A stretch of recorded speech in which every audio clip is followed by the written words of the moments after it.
May all beings be happy. May all beings be healthy. May all beings be free from harm. May all beings love life. May all beings awaken.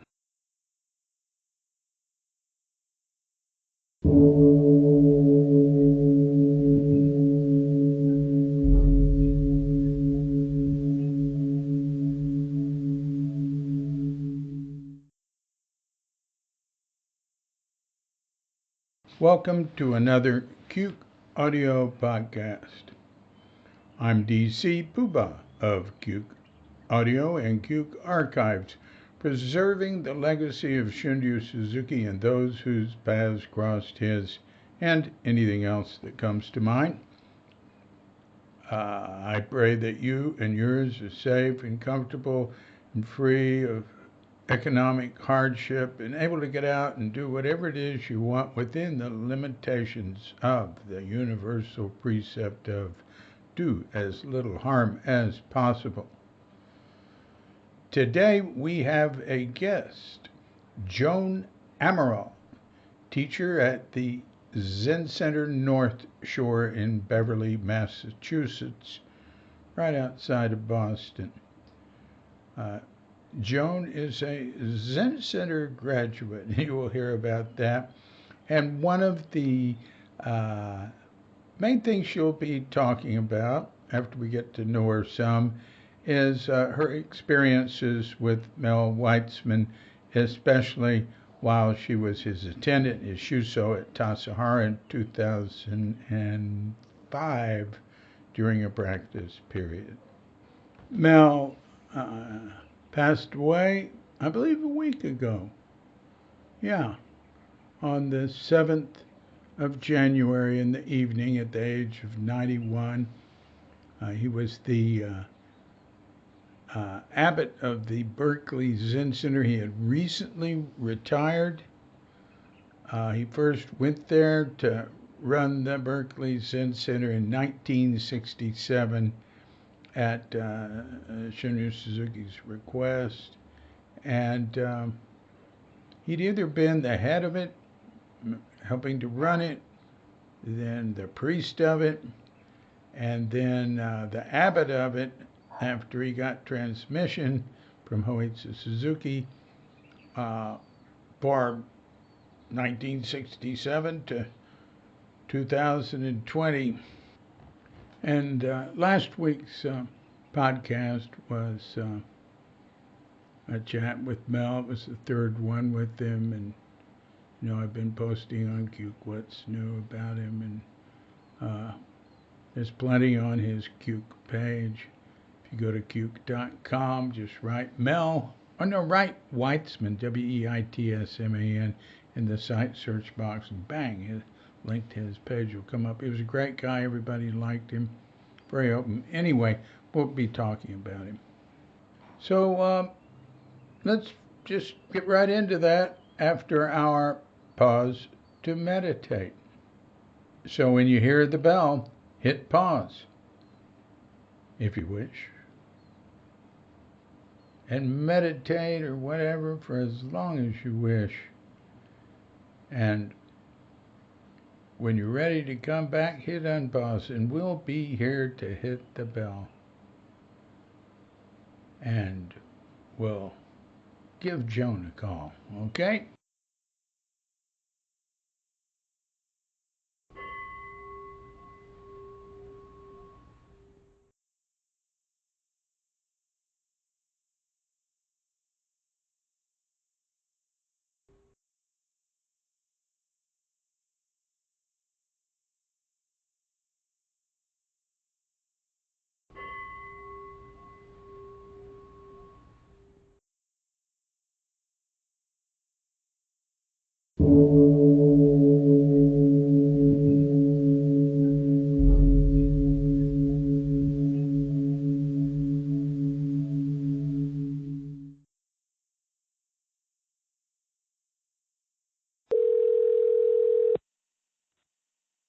Hello, David.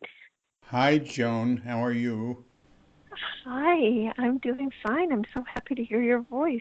Well, I'm very happy to hear yours too. And Thank you. yeah, so would Katrinka will hear it because although she doesn't listen to that many of my podcasts, she'll listen to this one because Oh, she likes you. I, well, please give her my love. I see her name every now and then on Facebook. yeah, I will. I see her every now and then too. So, what time is it there? Where are you in your day? It's 8 in the morning. Oh, okay, so that's reasonable. Yeah, yeah, that's great. And You sound good. oh, well, you sound good too. So we're good. Yeah. Um, so you're where are you there? I forget. Yes, I'm on the North Shore of Boston, on the coast, in a city called Beverly. Beverly. It's Oh, right on the coast. It's about a half hour outside of Boston. yeah, nice. Um, and what's the name of your group? Zen Center North Shore. Right. Um, I knew that. I just wanted to make sure I didn't make say it wrong. Hmm. Okay. And you've been there since. Let's see. I left San Francisco Zen Center in March of 2012, and that's when this practice place was established, even though it was known for the first few years as the Marblehead Zen Center. Oh, I remember that. Right. Yeah, and then we Yeah. changed the name. We've changed so many things, David. We've had 5 different physical practice places. We've had so many different boards of directors, but we have one practice, of course. Yes. Right. Um, are you in a church? We were for a couple years. We had a dedicated space in an Episcopal church in full view of the pews. Mm. Mm-hmm. Yeah, it was kind of cool. The layout of the blueprint of a church is in the form of a cross, and so we were in the left hand arm of the cross. Mm. Mm. hmm Mm-hmm. So that was 2 years, and that was cheap slash no rent. And we were in a duplex. We started out in a haunted house, and then we were in an Aikido studio. I guess it was 4 physical places. I've just moved so many times. I've had like 5 or 6 places I've lived in the last 8 years. But I feel pretty settled now. Well, where are you now? What sort of building are you in now? Well, we're virtual. We're 100% virtual since the pandemic. Oh, so you don't even have a place to go to. No, my house where I live, which is not too far from where the last location of the Zen Center was, is a sweet little place, and I have the one of the rooms. I have 3 rooms, and one of the rooms is kind of the Zendo, and so it looks kind of like a Zendo. Oh, you saw it when you came to visit, when you zoomed in with us a Oh, couple weeks right. ago or a couple Right. months ago. Right. Yeah, Uh, so that's I sort of replicated a Zendo in my office. oh, well, that's nice. Yes, we had a very nice Zoom meeting. That was We did. Uh-huh. yeah. So, the reason I'm calling you, although it would have been a good idea anyway, is that Wendy Piercing, uh, who studies with you and works with me, doing a fantastic job on Oh, these. isn't she wonderful? Yeah, she's She's great. such a treasure. Uh, Uh-huh. Because she's got the historical kind of aspect too. Since I don't know what year she and her husband visited, but they know a lot of the characters, or she knows a lot of the characters through him. yeah. Oh God, I think I know what year, but no need to say it because it might be wrong. Uh, Uh-huh. Right. Oh, yes. And she's just getting ready to start a The intensive with Reb. right, an intensive studying the Lotus Sutra. Uh, Yeah. yeah, Mhm. and she's been working on light edits of Suzuki Roshi lectures. I know, and she's enjoying that so much. It's so perfect for her because, she's up there in Maine. She's basically by herself, although I think her nephew is downstairs. Hmm. Um, and she does have grandkids and her daughter and son-in-law, but they're kind of far away, and she's really very committed to not getting sick. Oh well, she's being protected by angels because of all the important work she's doing. Um, Mm. and Oh. she's also um, make some comment. I'm posting once a week pieces from a work in progress called Tassajara Stories, and she's been making some comments on it. And the one she made Mm. on last week's I thought was really good. It's the sort of thing an editor would say. I was Mm. impressed. Um, anyway, when you know on Friday on I guess on Thursday. Anyway, I think it was the 7th of January. Mel Weitsman died, uh, Yeah. and the abbot, the longtime abbot in before he was abbot, the head of the Berkeley Zen Center at the Mhm. age of 91. And Yeah. I posted a memorial podcast about him, Mm. and Mhm.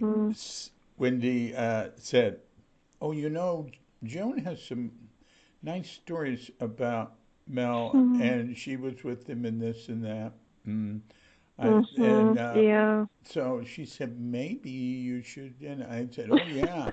Um, so, um, so that's why I'm calling you. But Oh. I want to get a little more background on you Yeah. first. Okay. I think Drink and I met you at Tassajara Yep. in the summer. I don't remember Yes, when. and I met you, I think, there before you and Katrinka were together. Oh, oh, let's see. I'm We've been pretty sure together because 16, going on almost yeah. 17 years. Yeah, well, I moved to Tucson. Began practicing there in 2000. And so the first summer I would have met you would have been the summer of 2001, which was 19 years ago. Huh. 2001. Yeah. Clay 2001, Clay Clay was and I really would have been young. there. Yeah. Yeah, he was really young. He was like what, 10. 10 or 8 or something? He Yeah. was Mhm. he was 10. And Yeah. and working in the kitchen and going to the Zendo. Yeah. I mean, and working, yeah, sure, but he was under no pressure to go to the Zendo. He would go to services. Uh, Yeah. a very unusual thing to see a kid that young do. I've seen a lot of young kids work in the kitchen or help out in the dining Mhm. room or whatever, but very unusual for them to be motivated to go to the Zendo. And it wasn't a spiritual uh, passion. It was he likes to do what others are doing and Oh, be I with others. know. I Yeah, know. yeah. I remember him, David. I have a lot of good stories about you and Clay. Well, let's move on from that. So, Okay. where'd you come from to to to? How did you get to Zen Center when you came there in 2000? Oh, no, I started practice in January of '98 at City Center. Oh, And Uh-huh. I was dancing. I was a choreographer in San Francisco, and someone, this English guy, I remember one day said to me, "Oh, darling, let's go zazening this Saturday." I had no idea what he was talking about, but that was zazen instruction. I went to the zazen instruction at City Center. It was a rainy Saturday in January 1998. And then it took me 2 years to get out of debt. I had financial debt from being a choreographer plus college loans, and then because I knew I wanted to go to Tassajara, and I came to Zen practice because of the body. Being a dancer, it was all very recognizable to sit zazen and to be in a disciplined breathing body, even though it's stillness as opposed to movement. But all the practices of Zen was like great theater for me. When I walked in the doors of City Center, seeing the statues and smelling the tatami and the incense and all the cool people and the vegetarian food, it was a great lifestyle, and it was great production values. So that's Hey, what pulled me in. that's What? that's very interesting. That's very interesting. Yeah, I love it. I love it. Zen Center, great production values. I like it. Um, and that's true. That's certainly true in Japan.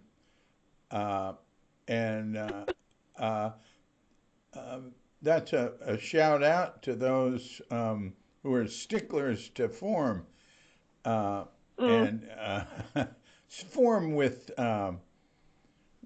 creativity and grace being expressed within it. Uh, yeah. Mhm. and That's beautiful. and so uh, how did you get into? Where did you come from originally? New Hampshire. Uh huh. And That was via like Washington D.C. I went to Georgetown, and so and then I was in Europe for a while, and then I was in Latin America for a little bit, and then I landed in San Francisco. I know I was working Georgetown. at a theater called Life on the Water Theater. Oh, really? In San Francisco? Mhm. Oh, that is It was neat. yeah, the Blake Street Hawkeyes, Yeah. Whoopi Goldberg and Spalding Gray, and all these characters from the I don't even know what decade that was. I didn't get there. I got to San Francisco in 92, and it was because I got hired by this theater that was part of a national performance network that the dance theater I was training at was also part of, and they were looking for a development person. And I knew I wanted to leave DC, and that's why I ended up in San Francisco. Wow. That is really interesting. Huh. Uh, Mm-mm. so, so when you came, did you have any prior, seeking, spiritual seeking, any of that prior to your Mm, first experience of zazening? I like that. yeah. Well, it was zazening. It was like, I remember his British accent. It was so funny. He was this really tall, skinny white guy with long dreads, and he was very involved because this was like 1992. He was very involved with the 500 years since Columbus had, quote, discovered the Americas. He was part of the whole American Indian movement, kind of like, let's reframe this whole narrative. But anyway, to answer your question, Well, no, I think I, I I think I'll let you go on, but I think we should celebrate the beginning of a few hundred years of genocide. Uh, yeah, them, but right. go on because that's what made America. That's what made America. Great.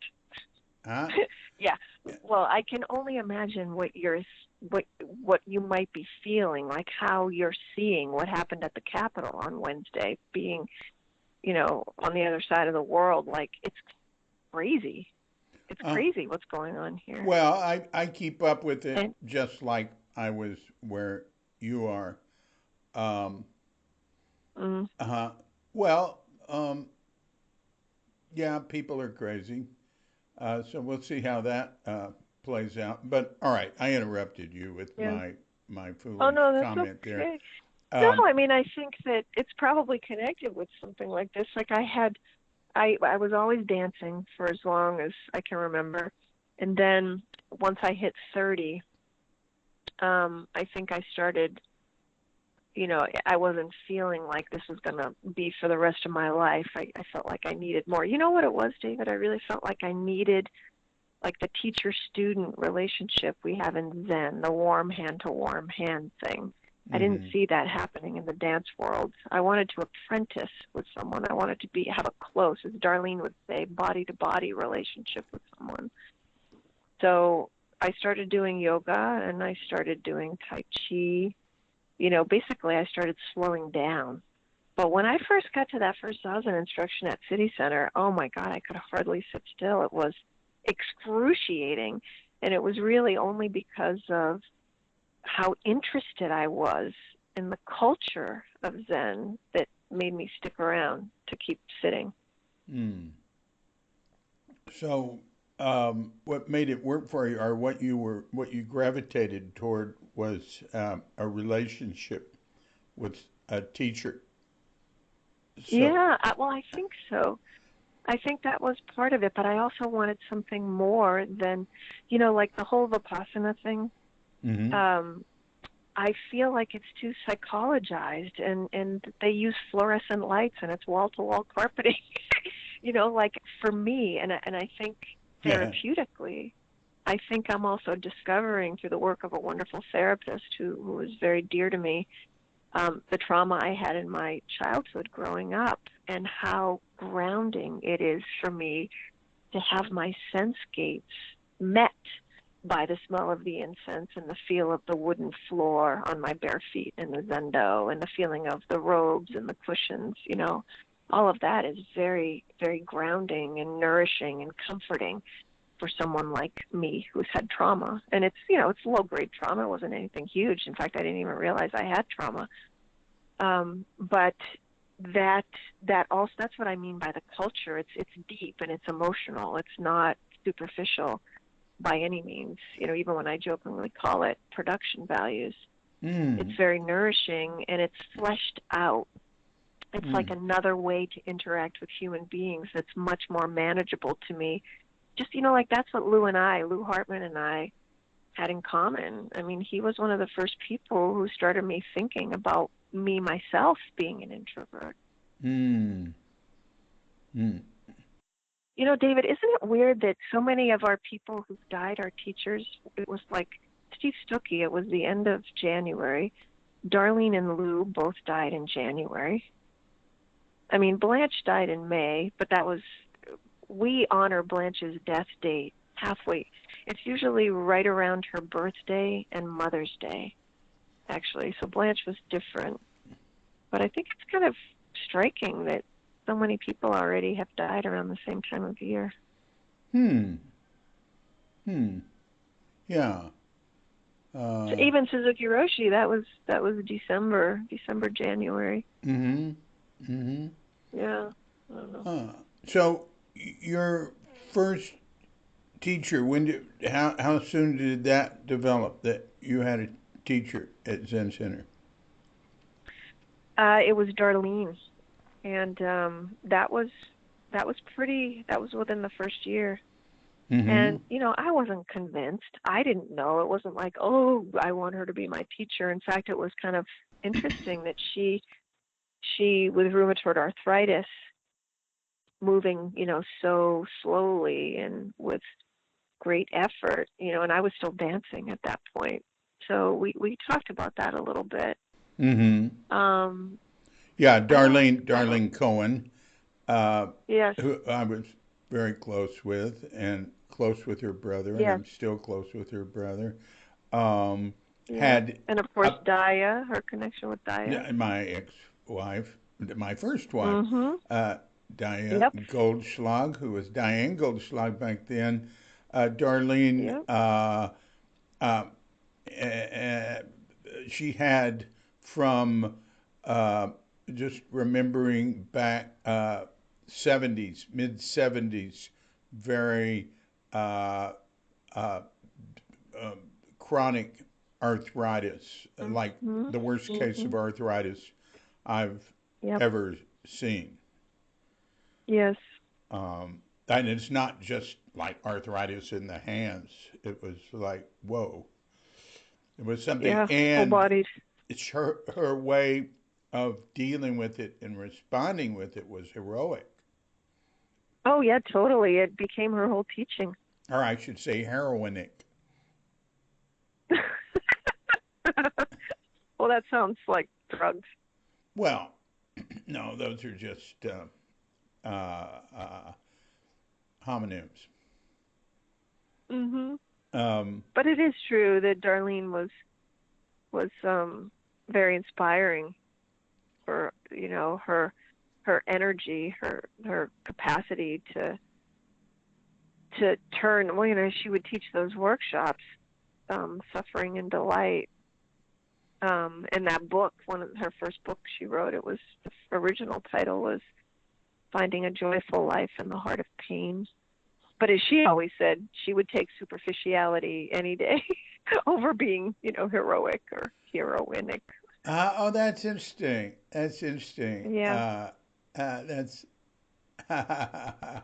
yeah. She had a way with words. She so did. Oh my God. She um, really did. She was kind of scary with her sense of humor sometimes. yeah, yeah. Um, so keep going. How did your practice progress and move on? And Mm. Well, I went to Tassajara pretty soon after. I mean, as soon as I started practicing, I was really into it. I just dove into it, and and so then I got to Tassajara just a couple of years later after getting out of debt, and I received Jukai from Darlene, and then I was off to Tassajara and just knew I wanted to be there for a while. I ended up being there a little over 6 years, hmm, and yeah, but David, looking back on it, it's so interesting to look back on it. I am so grateful to San Francisco Zen Center and to Tassajara. And I don't know how I survived living in community, being such a private person, and then also being around so many white people for so long and dealing with such kind of entrenched hierarchy. And, looking back on it, I mean, people, it's interesting. I wonder how many people, probably most of my peers who I was on senior staff with, would call me a, quote, angry person. oh, really?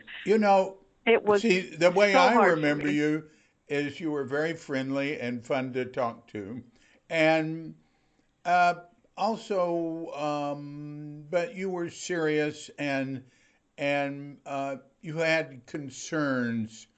I thought you were overly concerned about certain areas like boyfriends and stuff.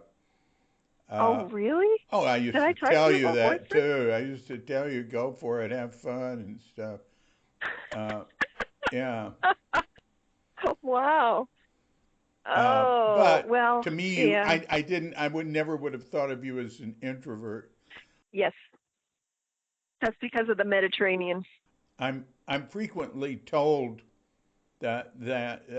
stuff about people, and I hadn't experienced them that way. I don't notice people the way a lot of others do, I think. But a lot of white people. You said you're around a lot of white people. That's interesting because That was w- hard. that Yeah. that that I really enjoy living around people who have more pigment, which we certainly do here Yep. in Yep. Bali, uh, Yep. and various levels of pigment. And yeah, I can understand that. But why would you say that? Were you used to being around uh, uh, different? What were you used to being around so that you said that was something being around all white people there? Well, what it was, David, was that I felt that I was acting out, like that I was around people who were repressed emotionally. That the Hmm. dominant culture, the dominant strain of being at Tassajara and maybe in Japanese Zen culture, I'm not sure, is very, you don't show emotion. And so you didn't see me as an introvert because I'm Mediterranean. I call myself a Mediterranean introvert, that I'm a functioning introvert, that I look, especially if I have a role, I look extroverted, but I don't feel that way, except I am a very emotional person. And what I sensed was I felt a distrust of the dominant culture there, represented by all the people, who are just wonderful people in some ways, but in other ways I found them completely untrustworthy. I didn't connect with them. I felt like, I actually kind of felt like a person of color at Tassajara. I felt like the closest they had to a person of color at Tassajara. And, of all people, I would have collisions with Leslie. I mean, I look back on it and I can't really feel comfortable around Leslie. And so it's only since leaving Tassajara and being out in the world and no regrets, all gratitude, and also something has been clarifying since I left there, like, I reached kind of the end of the road as to how much I was going to be supported and nourished and continue to learn what I wanted to learn. Like Norman Fisher said to me at one point, that he said something like, "Oh, you're not going to last here long." I don't remember what we were talking about. And Lou always wondered how I was going to be nourished at San Francisco Zen Center. And my thing is, I feel like I got the training. I have some incredible life experiences and stories, including my interactions with Mel. And then I got out, and the rest is just kind of integrating and refining and appreciating and also kind of going my own way. And that's one of the stories I have to tell about Mel. Okay. Continue. Well, I think Mel really kind of understood me in a way, and I feel so sad right now, David. The stories that I have to tell you were when I was his jisha at Tassajara, and he led the practice period after being away for a long time. What year? For whatever reason they asked. It was the winter-spring practice period of 2005. So I had been at Tassajara for over 5 years. I'd been through several senior staff positions. I was just priest ordained in September of 2004. And by Darlene? Yeah. Let's see. It was Darlene/Blanche. Darlene's last what? Blanche. Because I'm trying to remember. What's that word? Blanche Hartman. Oh, plus Blanche. Oh, I just didn't understand. Yeah, both Blanche and Darlene was my root teacher. She was kind of my strongest heart connection. But the issue was that she was never going to lead a Tassajara practice period. She was never going to train me traditionally in Zen. And that was a big problem and a big schism between me and her. And I didn't connect with her Sangha at the Russian River Zendo. I mean, with a few people, of course, but the practice there just wasn't what I was looking for. Yeah. Tony and I still stay in touch to this day, and I just love him and appreciate him so much, and Darlene too, but her life took a different course. And not even when she first developed rheumatoid arthritis, but when she, as she would say, when she got pregnant at Tassajara and then left the monastery, and she didn't want to do that. She wanted to stay and train, but she never did. She never had that monastic training, and so that was something that was kind of a wedge between us. I felt like she and I were always kind of battling with that. Yeah, well, she'd gotten rheumatoid arthritis and pregnant long before she met you. I just wanted to clarify. Absolutely, but she never returned. Well, she'd return for brief periods to, teach some for a little while. I remember she and Daya went there Yeah. once to do a Yeah. workshop or something, and Yeah. at some point they both gave a talk in the Zendo. Basically, Darlene, but Di was there, and at some point they pulled out water guns and started shooting Yep. people. Were you there then? Yep. I was. David. Well, you came out of, I mean, it kind of reminds me of Reb. I remember once coming out of the Zendo during the winter practice period, and it had snowed, and he had been seeing people for Doksan, so he didn't come back for breakfast. And we all came out of the Zendo after breakfast, and there he was on the bridge firing snowballs at us. Like, seriously. It was like a snowball fight. Cool. So when that kind of stuff happens, it's fun.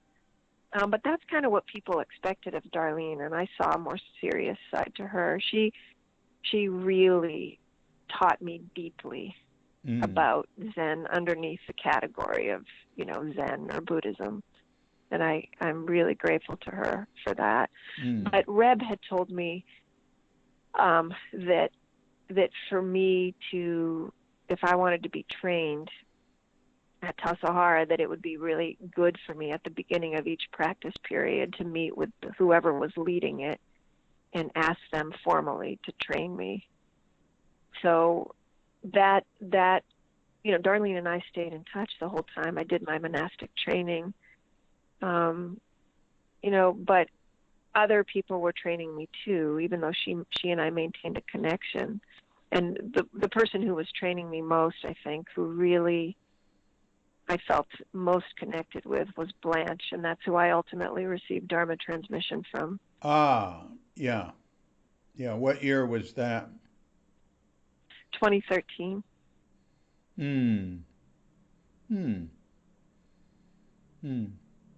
So,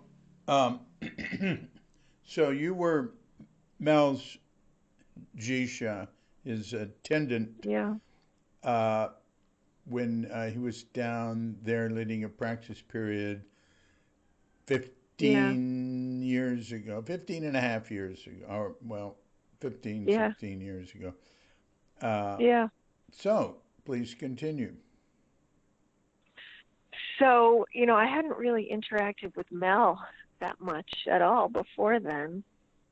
And, he was already, hair was growing out of his ears. He was already getting on, long in the tooth. He was getting old, and he had to sleep in a couple periods of zazen here and there. And, we were kind of looking out for him. Yeah. And so, and I told this to you, I always really loved meeting people who knew Suzuki Roshi or people who'd just been around for a while. I was always really happy it always felt like a privilege to be able to meet you guys and then to interact with you. And so I was thinking about this. I sort of willed myself. I said to myself, Joan, do not forget these encounters with Mel because one day he's going to be gone.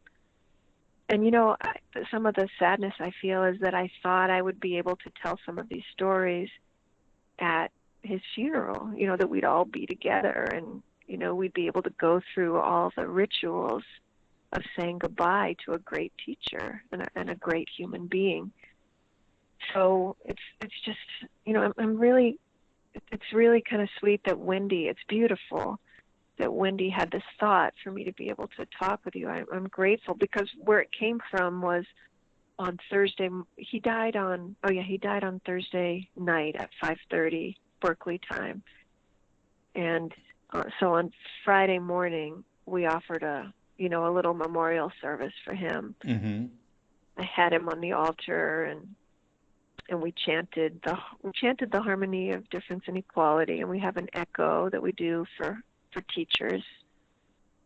And then I just told a few short stories to the Sangha who was there that morning. And there were stories that when they happened, when the experiences happened, I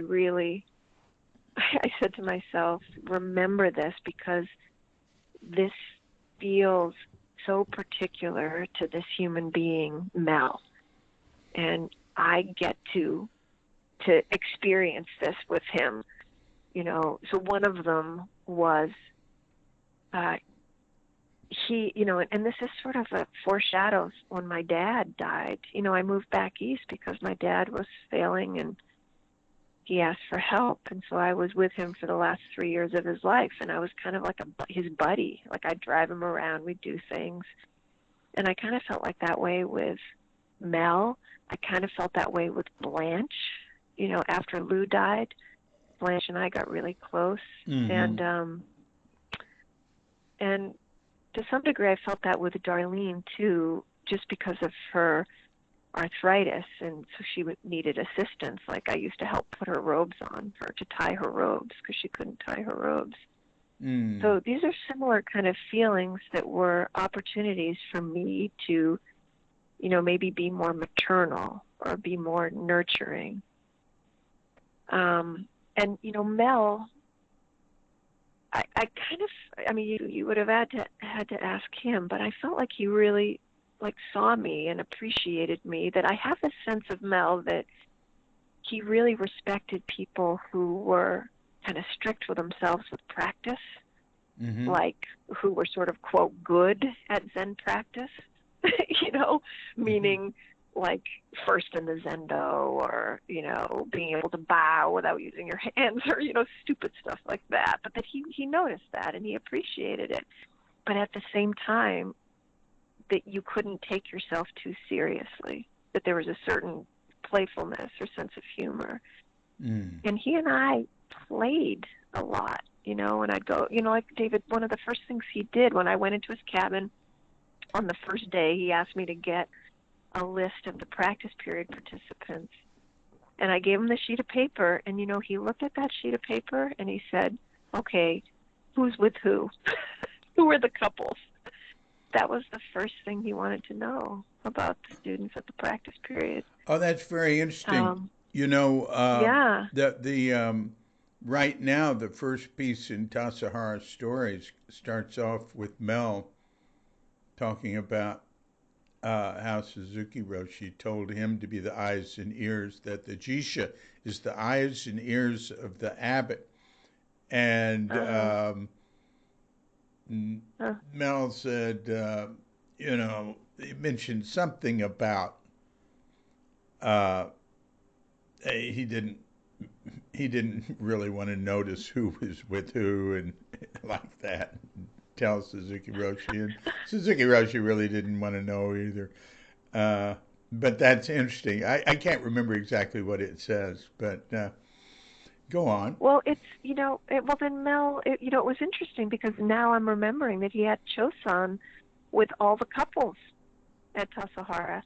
And I remember it was a big deal because, you have to line up outside the abbot's cabin before you go in.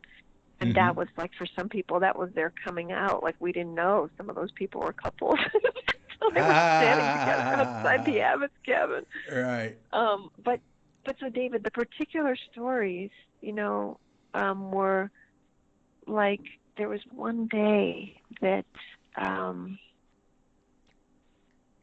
it must have been a work day. And, we're right in the middle of the practice period. And Mel, I was work leader that practice period, too. Oh, and that was the practice period that cabins 14 and 15 were being built.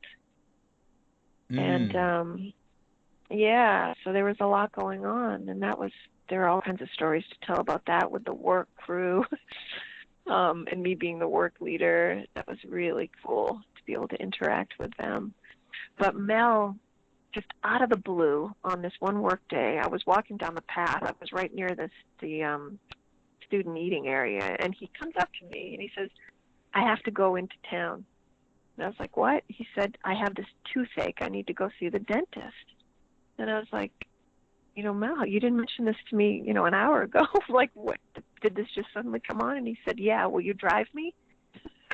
I was like, okay, you're running this practice period. All right. So I must have, I'm sure we checked in with people, and we drove into town, just he and I. And then I think I had to go to the Safeway. Someone had a prescription or something that I had to pick up, so I dropped him off at the dentist in the village. And then I went to the Safeway and then came back. It was pretty quick. And I came back, parked, went inside, and he was in the waiting room. And I said, "Oh, are you still waiting?" He said, No, I've already been in to see them. And I was like, "Well, is everything okay?" And he's like, "Yeah." And then he said, "Do you want to get some lunch?" So I was like, "Okay." We go, we get these sandwiches, and we're sitting in that park, where the gazebo is. Mm-hmm. And we're sitting at a picnic table, and we're just eating You're these talking sandwiches. about. Mel, You're talking about. I forget if you said Carmel or Monterey. yeah, in the village, Carmel Valley Village. Yeah. That's all right. Go on. Yeah, and you're just in that little park there where the gazebo is, and we're sitting at a picnic table. We're eating these sandwiches, and Mel all of a sudden just looks at me and he says, "I think I just needed to get out."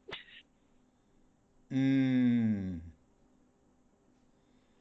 And I sat there, I was newly ordained. I'd been there for a few years, but it was still like, this is a monastic training period. This is Ango.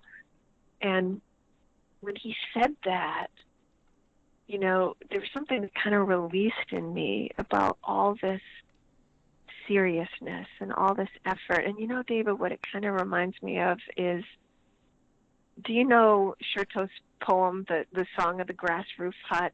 Tigan Layton translated it. Go on. And sometimes we chant it. And, it's where he says, "I've built a grass hut where there's nothing of value. After eating, I relax and enjoy a nap. When it was completed, fresh weeds appeared. Now it's been lived in, covered by weeds. The person in the hut lives here calmly, not stuck to inside, outside, or in between." I mean, it goes on. I could go on. It's such a beautiful poem. Oh, later on it says something like, if you want to know the ancestral, let's see. Oh, no, he says, meet the ancestors, be familiar with their instruction, bind grasses to build a hut, and don't give up.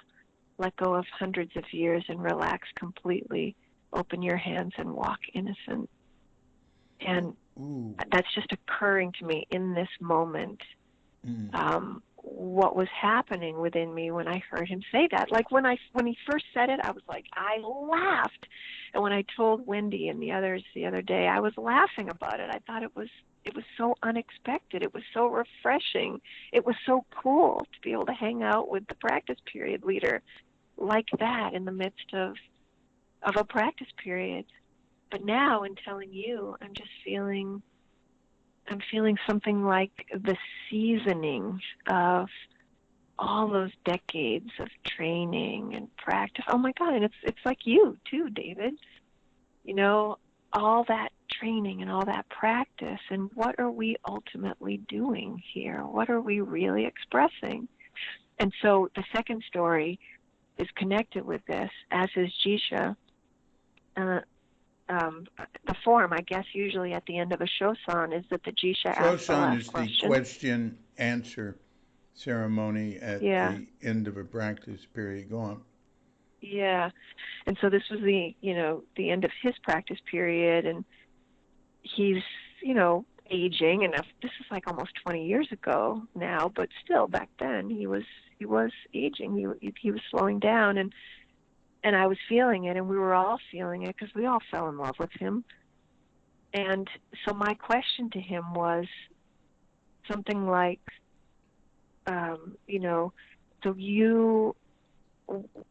the day will come where all those like you who were in contact with Suzuki Roshi will no longer be with us. So what do you want to tell us about Suzuki Roshi, or what do you want us to know? What do you want to make sure that you convey to us, basically before you go and your whole generation goes? And I don't even remember how I phrased it, but it was something like that, something about already knowing that the day would come that he'd be gone. And he sat in that chair, that ornamental chair, for a while. He had his kotsu, and he's like wrapping his head with it, and he didn't answer for a long time. He just kind of looked around, and then finally he said, "You just have to find out for yourself." Yeah, that's good. He said, "I think you just have to find your own way." Yeah. Yeah. And that there's so much trust in there. There's so much, not just in us, but in everything. There's so much trust. There's so much release. There's so much, after eating, you just relax and take a nap, Yeah. Anyway, it's very moving to me how simple, and like the word that I told Wendy and the others that morning, David, the word is, for me, about Mel, is natural. It's like Huitsu training us new priests in the Kaisando at City Center and how to offer service, how to approach the altar. And I remember hearing him say, just be natural, be natural. And I feel that about Mel, just that nothing contrived, nothing forced, just kind of deeply human. And yet, like in dance, we all trained in ballet, but when it was time for the performance, the audience doesn't want to see the technique. What the audience wants to feel something lived, and that's how I kind of feel about Mel. And he was a painter, he was an artist. Yeah, that's what he was. See all that that's what he was. Yeah, you don't want to see that technique. You want to see life there. And I think that's what connected him and me. I think that's what was so profoundly healing in a way for me when I look back on my time there. I'm so grateful to Linda Ruth and Reb and Paul, Blanche. Those were the people who led the practice periods when I was there. But it was really Mel who I felt like I could really settle in with, because, Linda Ruth said to me at one point, because I was Eno for one of her practice periods, and she said to me in the abbot's cabin something like, Joan, you are so good in formal settings, but in informal settings, I don't really know I don't feel you, or it was something like that. And it's because I never found a way to kind of settle with the others. But with Mel, I felt like I could hang out with him, and it was still Zen training and Zen practice. I didn't even feel that with Darlene. I was always on edge with Darlene. I never knew when she was going to hurt me, basically, pull the rug out under me. And some people would call that Zen training, but it was very precarious feeling with Mel. It's and again, this is all gratitude, and it's kind of, I don't mean to be doing such a comparing and contrasting. It's just really what I appreciate about Mel, what I really remember and I will carry with me now that he's gone from this planet in his physical form. The energy that will stay with me is that he is a person I could relax with. Yeah. And it was still Zen training. Yeah. Yeah. Yeah.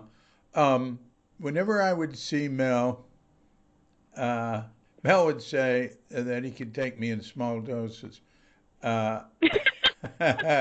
And so we always enjoyed,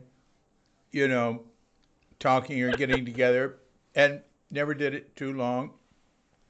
But he was the first guest. He was the first podcast guest.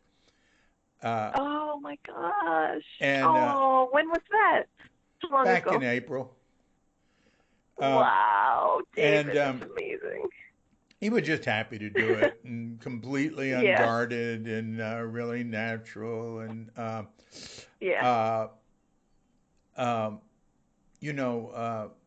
there's people who will do this, and there's people who won't. It's very hard to find any female from. Really? Yeah, from. Why? Why do you? That from basically, Cuke Archives and the Zen podcasts are, uh, uh, Cuke Archives is preserving the legacy of Shunryu Suzuki and those whose paths crossed his, and I always add, and anything else that comes to mind. People in that realm, I don't know, there's hardly been any women who felt comfortable Well, doing a why do you podcast. think that is? How is that? It's interesting, but I do one person on the for Life in Bali podcast every week, and I'm just tons of women, and uh, Mm. the woman I just posted last night is 29-year-old doctor, and she's so articulate. And Mm. I've got stuff from her that's pretty wise. Um, Mm. but anyway, I don't know Mm. why. I mean, I think it's somewhat just sort of the way the dice fell. You know, Mm. some of the women have passed on. Blanche and Yvonne would have been Yes. great. God, Yvonne Yes. would have talked to me endlessly. Uh, and Mm. But Yeah. anyway, I'm just making that observation. So please go on. Mm. Well, I mean, I don't know, except as we've been talking, and I'm like, oh, so this is like a podcast where it's recorded, and I do want to say that you know, when I think about San Francisco Zen Center, I remember Darlene would always say that she never had a problem with San Francisco Zen Center moving glacially.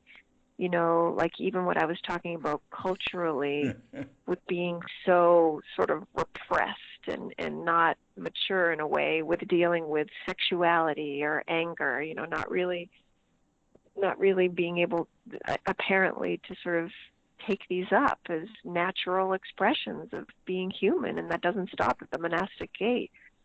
I also do appreciate, though, that maybe that's the work of those of us on the frontier, as Darlene would say. Those of us in the Branching Streams affiliate sanghas, is we can explore and experiment with more of that, Hmm. more than you Hmm. could at San Francisco Zen Center, which is basically about crowd control with so many people and, so many different teachers, and they've got the infrastructure they have to deal with. I mean, I appreciate all that. So no regrets and Hmm. no acrimony, but learnings. My eyes are open, and I'm thinking about Bodhidharma, why he never went back. Like I can never go back. I mean, I can. It's Why he important to never stay went back to connected. India? Yeah. Well, I mean, when we say, why would Bodhidharma never return to the emperor? I mean, I don't know about Oh, what we why he say. wouldn't go That's back to the funny. emperor? I didn't know what you meant. Well, that's funny. I never thought about why Bodhidharma never went back to India. Well, they would have killed him. I mean, getting there was enough. But go on. Well, that's funny because my dad would always say about Tassajara, Joan, I know you love it, but can you leave when you want to? And I always was like, yeah, Dad, of course. But actually, David, as you know, no, not really, because you couldn't just get in a car and go over the road. You needed to get a ride. And what if it was snowing? And so the answer is no, you couldn't necessarily leave if you wanted to. You might have to wait a while. Yeah. But, all of this, like the snake in the bamboo tube and, all of that, I accept as part of the training. And I really do think it's on me to not end up with any kind of bitterness or rancor. There's nothing to be resentful over in the end, Yeah. take what you need, leave the rest kind of thing. Yeah. And still, there are ways in which I won't go back to that. Like, that doesn't make sense to go back to that. I go back and visit, but, things shift, like I saw Paul Haller. We're both in this series at the New York Zen Center for Contemplative Care, and I saw the talk that he gave And I was just so moved to see him again. And I reached out to him, and we had Dokusan by Zoom. And it was just so nice to see his face, David. You know, it just, all these memories came flooding back of this sublime and bizarre thing called Zen training, you know. And so here I am as, I guess, I mean, I'm a Zen teacher. I'm a founder of a Zen Center. You know, it's as I've said to you, it's not like we have one temple, you know, and it's been sanctioned by the Soto Shu. No, but it's a bona fide Zen center. We have a daily practice, and people are being trained, and lives are being transformed. And, you know, I stay connected with mentors at SCBA and Branching Streams and all of that. And still, it's like, I don't know, that's the foundational question I have, like recently especially, is what exactly are we doing? You know, what are we doing here? And this, it feels so vital to maintain the practice of Zazen. So vital. You know, when things like what happened at the Capitol last week happened, and even just COVID. I mean, how crazy this is that we all have to walk around wearing masks, and how helpful it is to have a place to return to, and to make it as tangible as possible, that place to return to, the cushion, or, you know, Zen Center North Shore, or San Francisco Zen Center, or whatever, to make it as tangible as possible, so people have a sense of their own sanity, or their own stability, or their own not giving up, or whatever it is that's going to help us get through what there is to get through. And there's a lot to get through right now. But it feels like just like what Mel said about, you know, you just have to find your own way. That is such a that's such a huge gift and a deep teaching. I'm so grateful to him for that. And it's so easy to overlook because it's as natural as breathing, you know, which many of us forget to do. I don't know. I'm just kind of going off now, but I don't know. You know, I don't know. Is there anything else that you want to ask, or anything else to say about Mel? I called him mellifluous. Yeah. Well, he did, when he was at Tassajara for that practice period, we asked him to give his way-seeking mind talk, and he did. And, oh, my God, David, it went on for at least 3 different nights. We ended up calling it Mel, the mini-series. Oh, that's but great. It was beautiful to see where he came from. You know, one last image I have of him that was just so fun and so sweet. Because he died at like 91, right? He was 91? Right.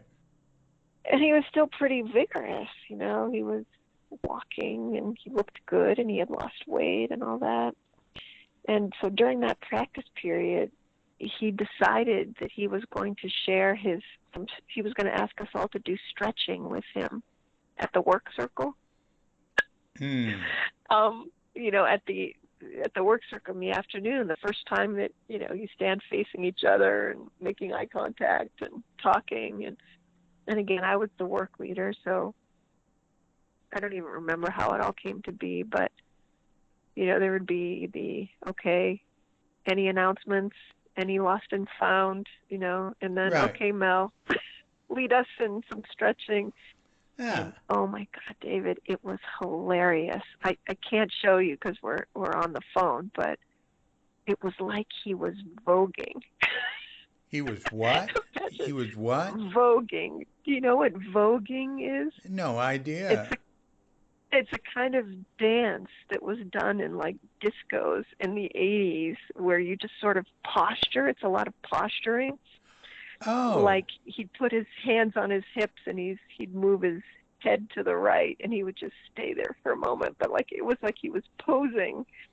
And it was the most hilarious thing to see him do it, because I think he'd have his hipari on, but he'd have like these sunglasses and maybe his beret. And it was just like this whole look he had going, and it was just hilarious. And I think he and I did a skit to this actually during that practice period, and we did he and I, and maybe there were a few others, did the poses, but we set it to this Sean Paul music. I don't know if you know this hip hop song by Sean Paul. It's I don't know, maybe I'll send you the tune. It was just hilarious, and he was Hey, just send it, and I'll put it in the podcast if you send it right away. okay. I'll download it and I'll just email it to you. Yeah. It was just fun, you know. It was just so fun and so playful. It was really the first time in all my seriousness in all those years that I was able to kind of, and you even said this at the beginning of our call, that I kind of worried about things too much a little bit while I didn't really know how to express, I guess I didn't really trust sincere practice my own yet at that point. Uh-huh, uh-huh, uh-huh. Yeah, yeah, yeah. Well, yeah, well, I think it's paid off. Um, that your sincerity. Um, I guess, yeah, I was always telling you to be less sincere. But you Well, you that's what I mean. You know, I was, you know, I'm sure overcompensating. I mean, you kind of called me on it several times over those years. And Clay actually was so helpful. Clay was great to have around. I really enjoyed it when you guys would come. And then when Katrinka came, that was icing on the cake, because then I had a mermaid pool buddy to swim with out there in the behind the bathhouse. ah ah yeah. Yeah. Yeah, we were in the ocean together yesterday. Yeah, she's my Oh, mermaid. Right, oh, she is your mermaid. right. Oh, I just love that you guys are there together. Are you going to be there until the end? Are you going to just stay there? What do you mean the end? What's that? Well, I don't know, the end of the pandemic, the end of your lives. I don't know. No, I'm just The end of joking. time.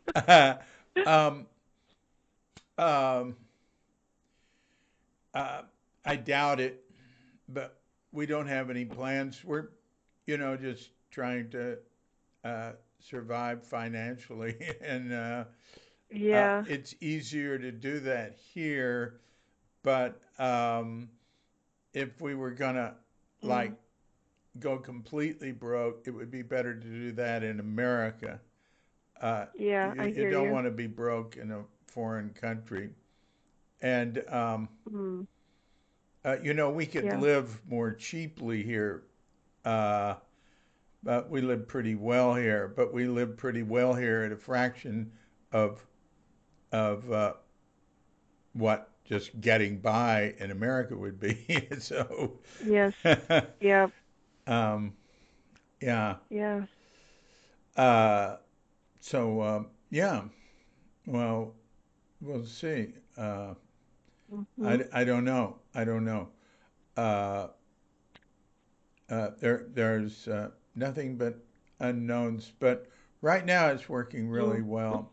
Uh, I she's love that you're swimming. You guys are swimming. That's so great. Yeah, I never I'm was jealous. into swimming before. Uh, Is it beautiful year round? Is it just warm the whole year?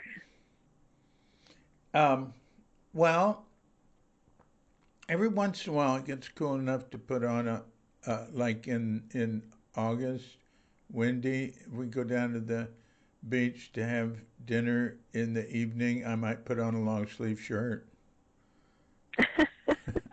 Uh, yeah, and it's been raining a lot. This is rainy season. It's been raining more than uh, some of the rainy seasons, and it gets a little cool sometimes. And Katrinka will put on, like a jumper, or what do you call it? She'll put on like a sweat shirt, a sweat, Oh. that zips like with a hood in the morning. Mhm. Uh, Oh yeah. and she remarks that it was pretty cool uh, this morning, and she'll remark that I didn't, I'm still just in a t-shirt. Uh, Mhm. uh, so but it doesn't get super hot. It doesn't get super hot like I've experienced in Texas Mhm. in the summer or some places. Yeah. Maybe it does. Uh, little, sometimes it can be pretty hot, uh, and I think it's getting a little hotter. Uh, I felt Mhm. this year it was hotter. I'd really never Uh-huh. noticed that before, but um, I ask people when we in my Life in Bali podcast guest, I ask people what they've noticed about the weather, and Mhm. climate change affects toward the poles, from the poles, Mhm. or that's what's happening. More extreme change at the poles, and not so much in the equator in the tropics. However, later the tropics will become uninhabitable first. Uh, so, Oh, really? and maybe Yeah. not that much later, uh, Mm. because The tropics. yeah, because the human race is uh, doesn't show any inclination to deal with it. It's just going to bury itself in unlivable conditions if it continues the way it is. And there's not much sign that, to me, that it's going to do anything else. I'm just sort of like Yeah. relying on chance that it won't be a worst case scenario, or that relying on chance that it'll be a best case scenario. uh, Yeah. It's funny, just even as we speak, there's a free kind of Zoom event with the Dalai Lama and Greta Thunberg tonight. It's happening. Like, I hmm think it's right now, hmm which is interesting. I'd be really curious. I And mean, what's it about? it's amazing. It's about, I mean, I guess it would be about Buddhism and the climate crisis, Uh-huh. Wow. or how, and that's, David, I feel like that's what that I feel like I'm studying right now, and all the programming we're doing at our Zen Center is like how the practice of meditation or zazen and some of the teachings of the Buddha and all the other teachers who came after can be helpful in these times, like whether it's racial justice work or climate work, you know, saving democracy, like all of these, it just feels like we're all just in a, like if we can just see everything as a practice that requires our ongoing engagement, our ongoing awakening, like that hmm feels really helpful to these seemingly intractable problems like racism and the climate crisis. So I'm actually really glad to be a Buddhist these days. Yeah, yeah, yeah. Now, when you were talking about, uh, having something tangible to go back to, uh, Yes. uh, a Zafu or a Zendo or a community, uh, Yeah. uh, that, you know, uh, that's really a good thing to establish in one's life. But in our practice, we must uh, establish that, uh, well, our practice emphasizes that ultimately those things can't be depended on and won't Yeah. necessarily be there, and that that's why we take refuge in Buddha, Dharma, and Sangha, and Mm. ultimately those terms are not standing for anything tangible. Mm. I mean, Yes. they're tangible. They have a tangible level and an intangible level. In the Bible, there's little statement that the Son of Man hath no place to lay his head. Um, Mm. so the really you, well, you just reminded me, David, of this other story with Mel. I remember I had been please. studying the Brahma Viharas. I was studying the Brahma Viharas and I was loving them. And this was, I think, I don't know if it was after or before I was jisha. I think it was over the summer, one of the summers. And Mel had come to visit, and I was meeting with him in Doksan, and I became very concerned. The question I brought to him was, I really am feeling helped by the Brahma Viharas, but I understand not only are they not a Zen teaching, they're a lesser teaching. They're like a provisional teaching. It's not the ultimate truth. Yeah, would you explain what they are? The Brahma Viharas are the 4 divine abodes, the loving kindness, compassion, sympathetic joy, and equanimity.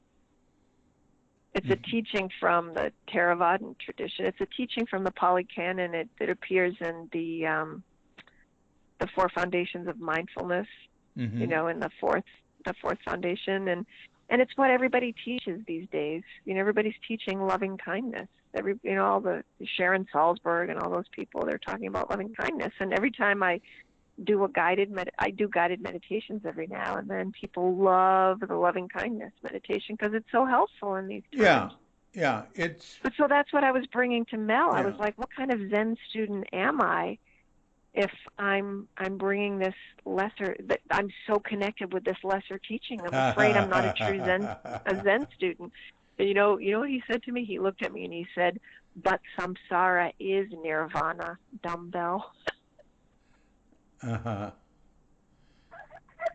So when I hear you saying, and it is really true, about there is no ground to stand on, there is nothing to return to.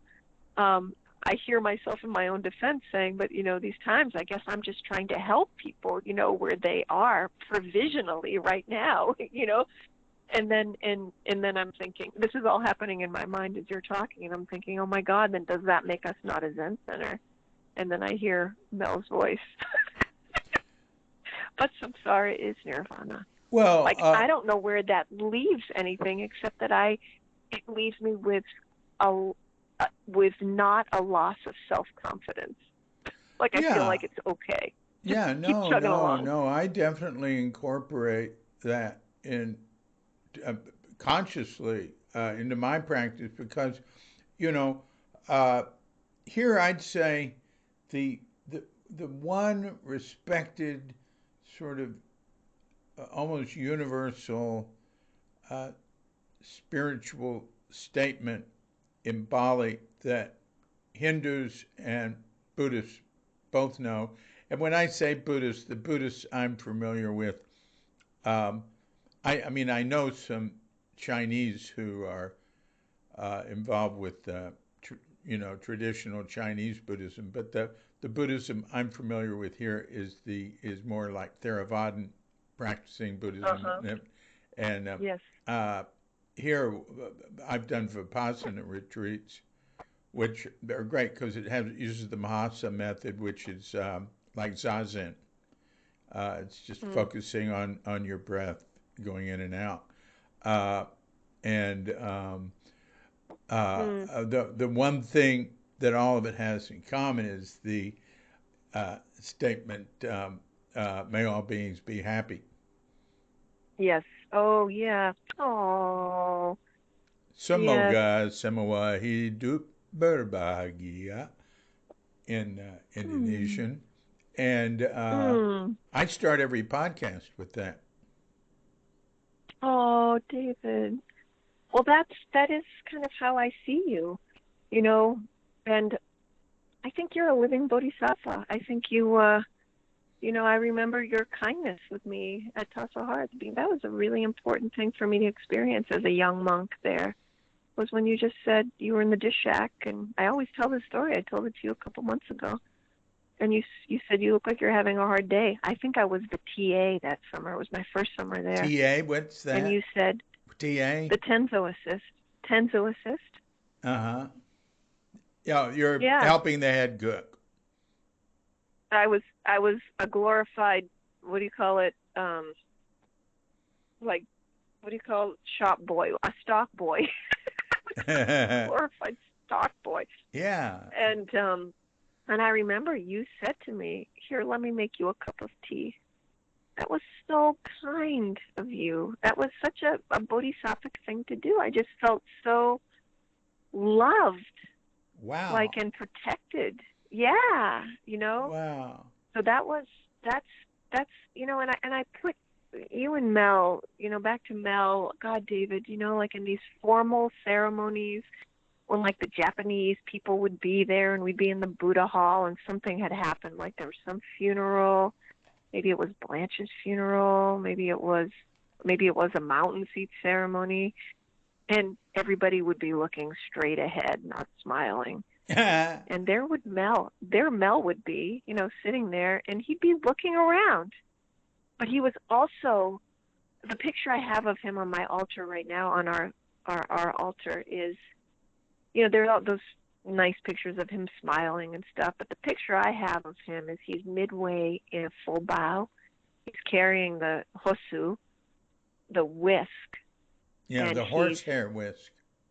Yes, and he's halfway down to a bow, but his eyes are forward. And that's how I remember him. He watched like a hawk. Like, just because he was relaxed and looking around and, quote, so natural, doesn't mean that he was watching everything like a hawk. Mm-hmm. He noticed everything, how people rang the bell, how people held the striker, Yeah. But Yeah. still, underneath that was just this kindness. Like these eyes, his watching was from a place of kindness, even though it also included strictness at times. Yeah. Yeah. I think it's important to include loving kindness, some aspect of it in practice, because I don't think it's, it might be the expression of our true nature, but it's not necessarily the expression of where we are in our deluded lives. So I think it's good to be sort of like programming ourselves toward that. Yeah. The Yes. reason, actually, I say, may all beings be happy, may all beings be healthy, may all beings be free from harm, may all beings love life, may all beings awaken. That's what I say Mm. before every Oh, love podcast, life. every morning at the Mm. first of my Mm. meditation. And then I think, well, why do I say this, and why do we have practices like this? It's because that's really not how we feel. Mm. And we're trying to instill that into ourselves. Uh, Mm. and or we're trying to encourage that path uh, in ourselves. Um, Mhm. Yes. Yes. uh, I love that. Wishing for people to love life.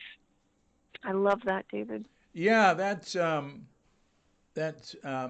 thought about that a lot, um, because that's subject to question.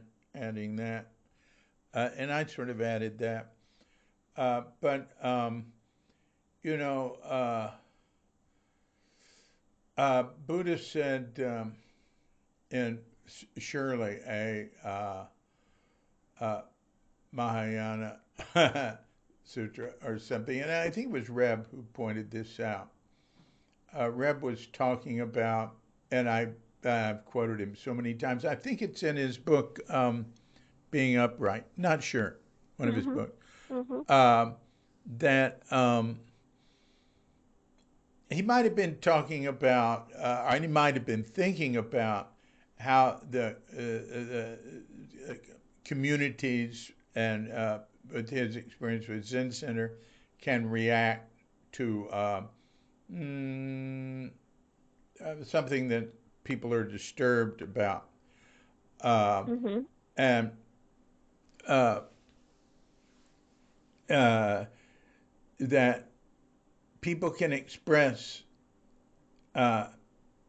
anger, and the three poisons are greed, hate, and delusion, the thieves of the mind. And that's sort of like a way of looking at deluded mind, is that it's trapped in greed, hate, delusion, or desire, anger, and confusion, or just picking three other words. So he said, well, among these three, is one of them worse than the others? So he said, well, Buddha was asked that. And like I said, I would imagine, I don't know what sutra this is. I never can remember any of that.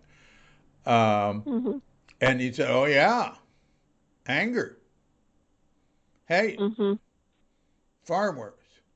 He said, a disciple, you know how those old things are, a disciple of the Buddha can, break break the precepts with desire, for countless eons, and then for one instant have a thought of anger, and that's worse, or whatever. I don't remember what it said, but it's something like that. And then I think I remember it saying, for at least with desire, we are embracing life. So that was that memory. I thought, because I wanted to say it, but I just thought it seems a little diluted to say that, but I decided to include it. So, however, we notice in human activity that there was this idea there were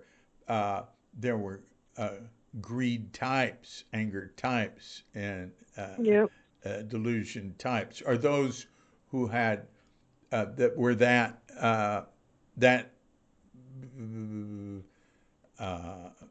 aspect was more dominant, and it seems that the anger types dominate.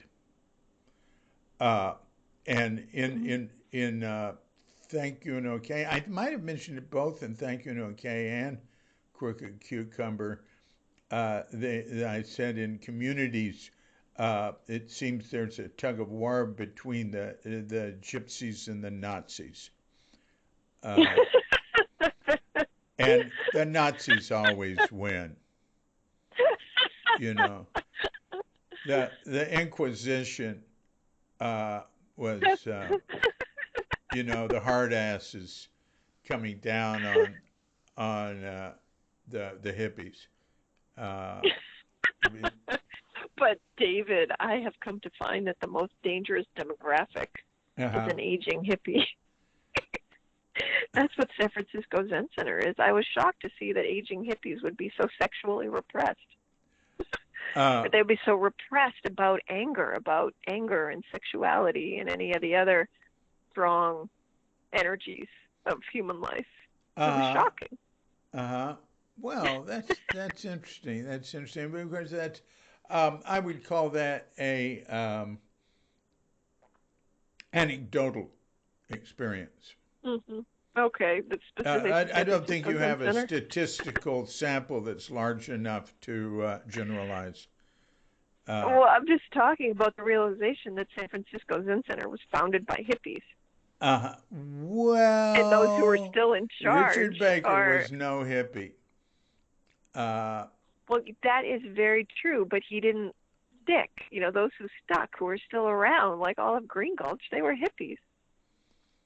All of Tassajara. I mean, all of Tassajara is basically Leslie. Well, all right, with a very, very broad definition of hippie, if we say counterculture people are people who were not part of mainstream American culture, I can agree with that. I did not. I don't understand. I don't have any right to define hippies, not being one myself. You're absolutely right. I needed to be more specific or more general.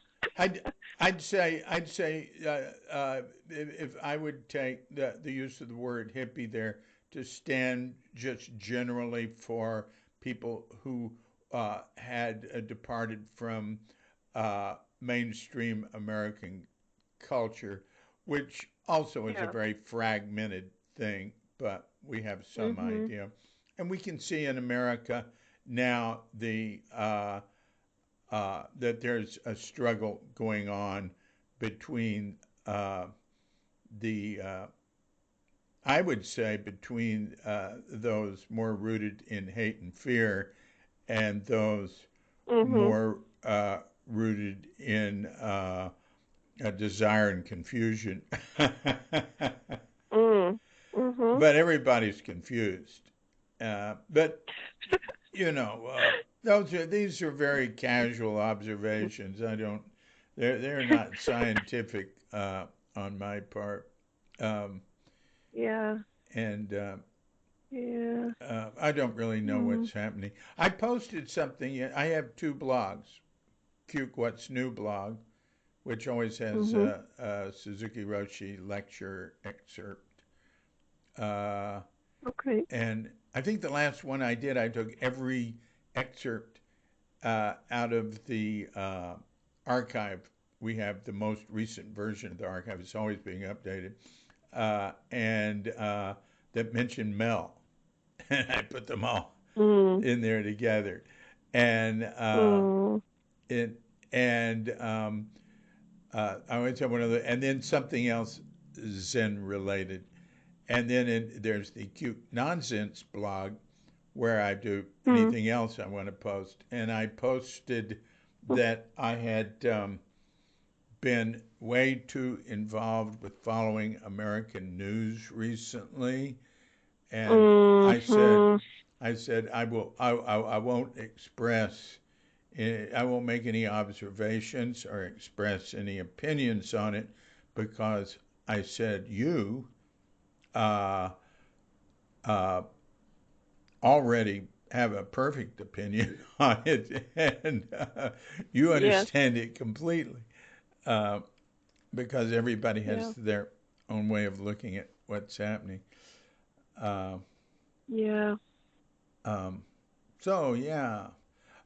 fear when there's difficulties, and there's studies that show this in society and in civilization, it tend to gravitate toward fascism, that sort of thing. Yes. Yep.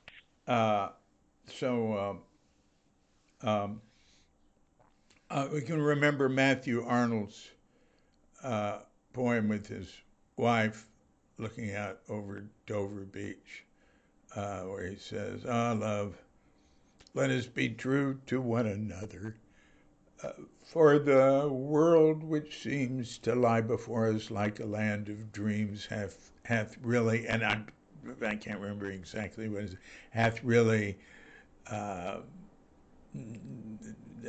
no love, nor light, nor peace, nor help for pain, and we're here as on a darkling plain, swept with confused alarms of struggle and flight, where ignorant armies clash by night. Yep.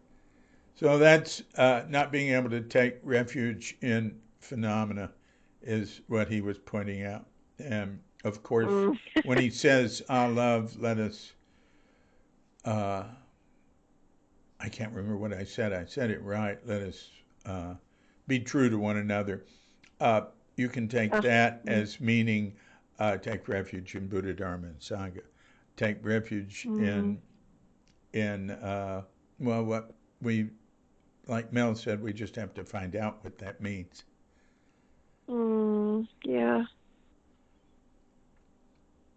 Yeah. So, do you have anything else to add, my dear?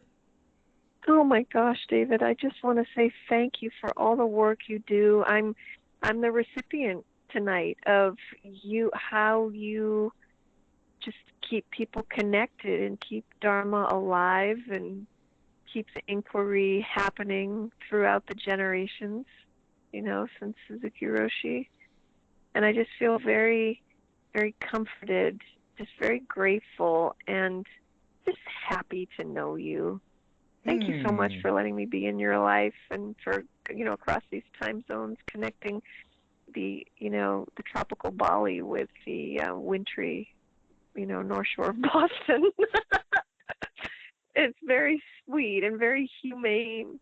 I like cold weather. Oh, you do? Well, yeah, Katrinka mentioned something like that. I had put a video up of a walk I'd taken in the woods and with the snow, and she mentioned something about how she misses winter in New England. I'm like, well, come on over. Oh, well, and also being able to take walks in all sorts of different types of places. You can actually do that here easier if you get up higher, but if things are too jungly, you really got to be a person that knows jungle to walk in it. But wow. The thing about cold is I enjoy cold. I've enjoyed living in cold. I love snow, but I don't want to be around it now because I don't want to slip and fall down. Yeah, and that's smart. I know. That's basically my. I mean, Richard Baker fell down early last year and broke his arm at Crestone. I mean, Crestone. I love his group, and I love being at Crestone or in Germany especially. But Crestone, it's an obstacle course for walking. I mean, I'm in good shape, but the paths there are dangerous. They'll get there are bears. They'll get ice there over are them. bears. I mean, you wake up in the morning there, it's 10 degrees Fahrenheit. Yeah, and you never know who you're going to encounter on a trail. We ran into a bear there, Michael Wenger and I, when we were trying to find Dan Welch. A bear appeared. Wow. Yeah. I know. Yeah. Yeah. So all kinds of dangers lurking. Wow. Oh, that reduces my desire to take long walks in the woods by myself. But, well, as long as they're not grizzlies, I think one will most likely be okay. Yeah.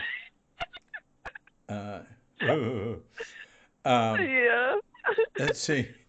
I can't remember. We were. I wanted to say something you said about what I do. Well, what I do, yeah, I have a role that I enjoy that I've played. It gives my life meaning and gives me some shred of something to hang on to as I dangle in the void. But it really has no meaning. What I do has no meaning without you. And I have no function without what you're doing. And you are carrying the flag of Dharma forward in the storm. And this you were talking about how you like to know people who knew Suzuki Roshi. Yeah. I run into that a lot, and Yep. yeah, I enjoy that. It's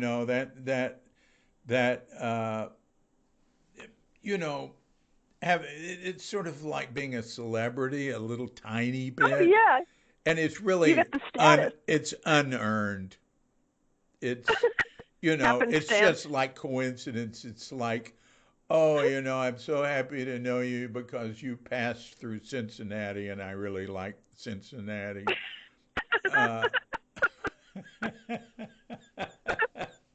But it's been very helpful to me. When we look at what is allowing us to survive in this world, uh, the it just my what's allowed, what's created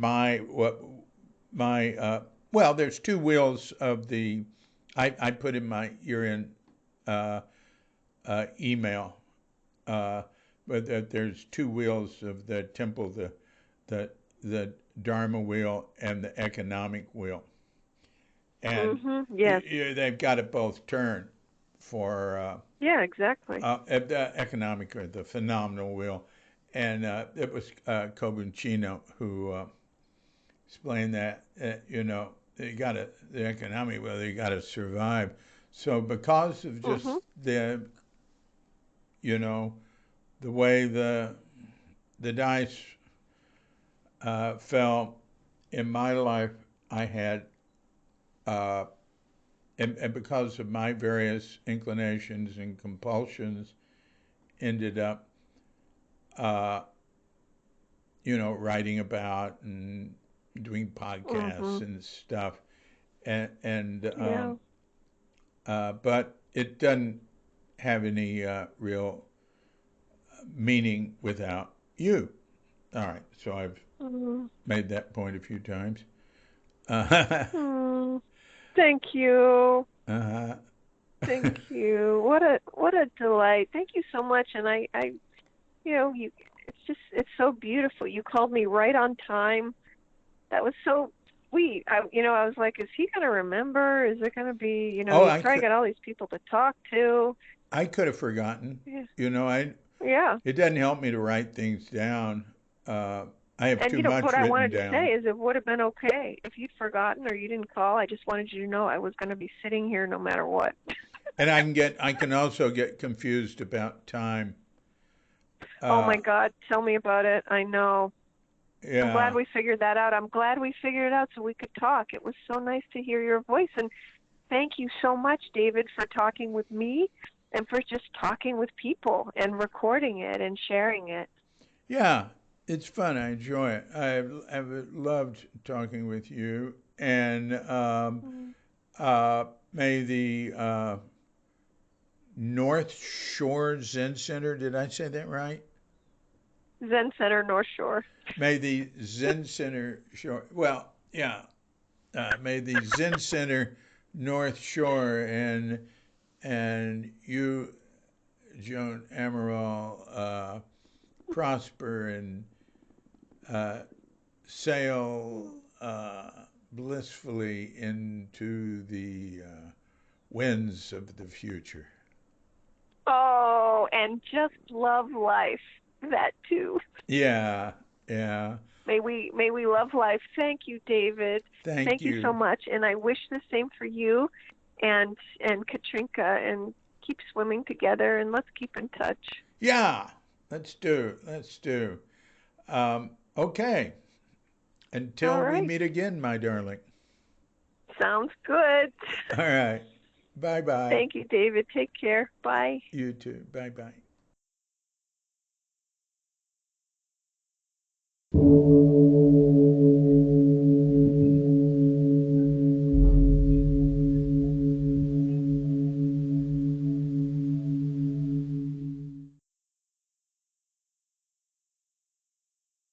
So thank you very much, Joan Amaral. Yes. Yeah. Good to talk to you. That was great. Always enjoyed talking with Joan. So during this talk she and I had, she mentioned that Mel would come to work meetings. I believe she said with like a beret and sunglasses and a vest on. He looked sort of cool. And so she, she's a choreographer and a dancer, and she said she got the idea of doing a type of dance she called voguing, VOGUE, like the magazine, and like the magazine that my wife Katrinka likes to read. And I look at it and I go, wow, it's just all advertisements. But it's very sleek, and they're really thick, and they're just full of fashion and cosmetics and stuff like that, and pretty people. So anyway, I think voguing the dance is something different, but I don't know what it is. I urge you to, if you're interested, to go look it up, as things can be done so easily these days online.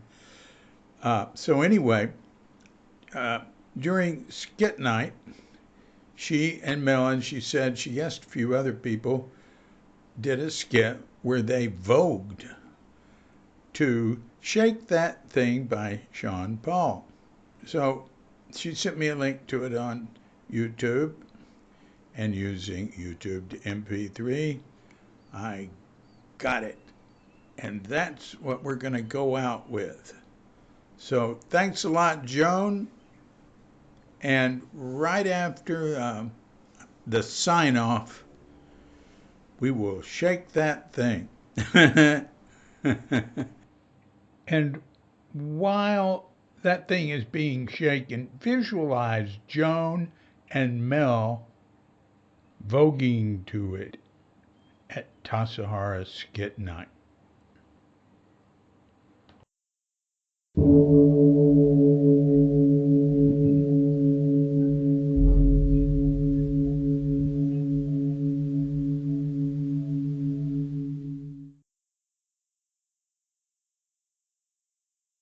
This has been a Cuke Audio podcast. I'm DC, Poobah of Cuke Audio and Cuke Archives, coming to you from sleepy Sanur, with Doggett Bandita, Feline Cuchita, and dear lovely Katrinka, who's making a salad downstairs. And we're praying that you and yours and all of us have a grand awakening. Shake that thing, miss. Can I shake that thing, miss? Annabella, shake that thing, yeah. Donna, Jody and Rebecca, woman, get busy. Just shake that booty non-stop when the beat drop. Just keep swinging it, get jiggy. Get drunk up, percolate anything you want. Because it's oscillating if I don't take pity. More to see you get life on the rhythm of my ride. And my lyrics are provide electricity. Girl, nobody can do you nothing cause you don't know your destiny. Yo, sexy ladies want war with us, inna the car with us, them not war with us. Inna the club, them want flex with us, to get next with us, them can't vex with us. From the day my bond, I ignite my flame, girl I call my name and it is my fame.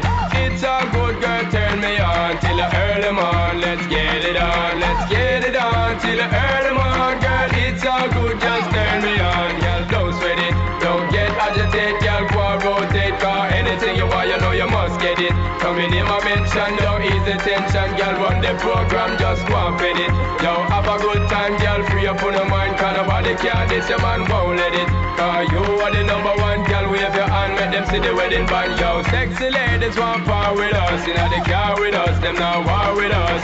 Inna the club, them want flex with us, to get next to us, them not vex with us. From the day my bond, I ignite my flame, girl I call my name and it is my fame. It's all good, girl, turn me on till I earn them on. Let's get it on, let's get it on till I earn them on, girl. It's all good, just turn me on. Come on, get busy, just shake that booty non-stop when the beat drop. Just keep swinging it, get jiggy, get drunk up, percolate anything you want. Because it's oscillating if I don't take pity. Want to see you get live when the rhythm is a ride, and my lyrics are provide electricity. Girl, nobody can tell you nothing cause you don't know your destiny. Yo, sexy ladies want power with us, inna the car with us, them not war with us.